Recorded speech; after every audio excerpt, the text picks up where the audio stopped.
2024 সালের 5 আগস্ট ছাত্র জনতার অভ্যুত্থানের মধ্য দিয়ে পতন ঘটে আওয়ামী লীগ সরকারের। সাবেক প্রধানমন্ত্রী শেখ হাসিনা ভারতে পালিয়ে যাওয়ার পর সুপ্রিম কোর্টের মতামতের ভিত্তিতে ডক্টর ইউনূসের নেতৃত্বে অন্তর্বর্তী সরকার গঠন করেন রাষ্ট্রপতি। 8 আগস্ট শপথ নেন উপদেষ্টারা। এই প্রক্রিয়া চ্যালেঞ্জ করে গত বছরের ডিসেম্বরে সিনিয়র আইনজীবী মহসিন রশিদ হাইকোর্টে রিট দায়ের করেন। শুনানি শেষে রিটটি খারিজ করে দেন হাইকোর্ট। ওই আদেশের বিরুদ্ধে ফের লিভ টু আপিল করেন তিনি।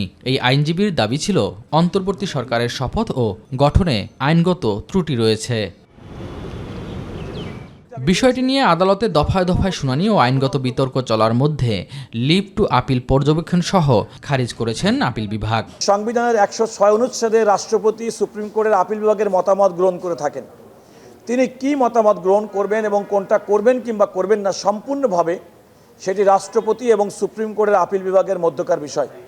এটা আপিল বিভাগের এই সিদ্ধান্ত, এই উপদেষ্টামূলক সিদ্ধান্ত কোনোভাবেই হাইকোর্টে চ্যালেঞ্জ করার কোনো সুযোগ নেই। মূল বিষয়টা হলো 106 নয়, মূল বিষয়টা হলো জনগণের সার্বভৌম ক্ষমতার উৎস। সেই উৎসটাই আবার আমাদের আপিল বিভাগ পুনরায় আজকে ঘোষণা করল। অ্যাটর্নি জেনারেল জানান, বর্তমান অন্তর্বর্তী সরকারের বৈধতার জন্য পরবর্তী জাতীয় সংসদের অনুমোদনের প্রয়োজন নেই। 106 যদি প্রেসিডেন্ট নাও নিতেন, তারপরেও এই সরকার, রেভলিউশনারি সরকার, বিপ্লবোত্তর সরকার, গণঅভ্যুত্থানের সরকার বৈধতার মুখে পড়বে না। যদি সেটা বৈধতার মুখে পড়ে, তাহলে মুক্তিযুদ্ধ উত্তর বাংলাদেশ, 90-এর গণঅভ্যুত্থান উত্তর বাংলাদেশ, এই দুটো প্রশ্নের মুখে পড়বে। নেক্সট পার্লামেন্ট যেটা সিরিমোনিয়াল কিছু করলে করবে, কারণ এই সরকারের বৈধতা নিয়ে প্রশ্ন তোলার এখতিয়ার আর কোথাও নাই।